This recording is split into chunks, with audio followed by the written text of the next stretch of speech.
Yan, so magandang hapon mga inaanak. Dito yung ating kaibigan, si Doc John Coson, no, ng LDI and ng Okie Doc. Yan, so may dalang regalo si Doc sa atin. So bubuksan natin sa camera mga inaanak. Yun, no, napakagandang mug mga inaanak. Okie Doc, Mr. and Mrs. Okie Doc. Yan, so mga inaanak, kung kayo ay magpa-priming na ngayon mga inaanak, yan, so consult kayo kay Doc John, no? Yan, so madami siyang mga kliyente at isa tayo doon.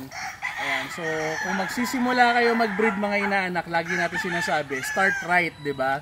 Pero syempre, hindi lang tayo magsisimula sa mas magagandang mga linyada, mga magagandang mga manok. Kailangan maganda rin kung paano natin ihahanda yung mga manok natin. Diba, Doc? So kaya nandito si Doc, yan, papakita namin mamaya, magpa-priming kami ng mga materials na gagamitin natin sa early bird breeding. Si Doc ang katulong natin dito, kasama natin sa ano. Thank you. Ngayon kung magsisimula kayo mga inaanak, consult lang kayo kay Doc, madaling kausap. Yan, so lahat ng mga tanong nyo regarding sa pagmamanok, masasagot naman ni Doc, no? Di naman siguro lahat. Pero sa abot ng makakaya natin, itatry natin yung best natin na masagot yung mga katanungan nila. Ayun. So ito na yung pangalawang regalo, no? Ayan. So buksan natin mga inaanak. Galing po yan sa LDI. Ayan, maraming salamat sa ating kapartner LDI, Alagang Tunay, Alagang LDI, syempre. Powered by LDI. Ayan. So ito na. Sira ko, para hindi ka mahirapan. Sige po. Sinira ko na yung ano, Doc. Oo, sirain mo. Okay lang yan.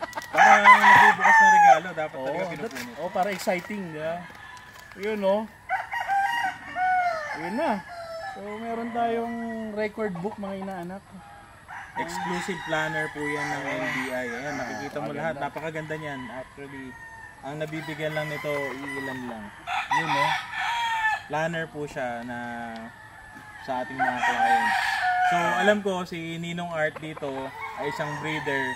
Alam kong gamit na gamit sa kanya to kasi kailangan niya ng calendars. At saka compact, pwede mong dalhin kahit saan. Pwede nga magiging ano to, master list. So, isang breeder, ito yung parang nagiging biblia nila. So, ito na, isa sa gagamitin natin mga inaanak from now on. Thank you, Doc, ha? Thank you sa LDI. Thank you, Ninong. Thank you. Thank you.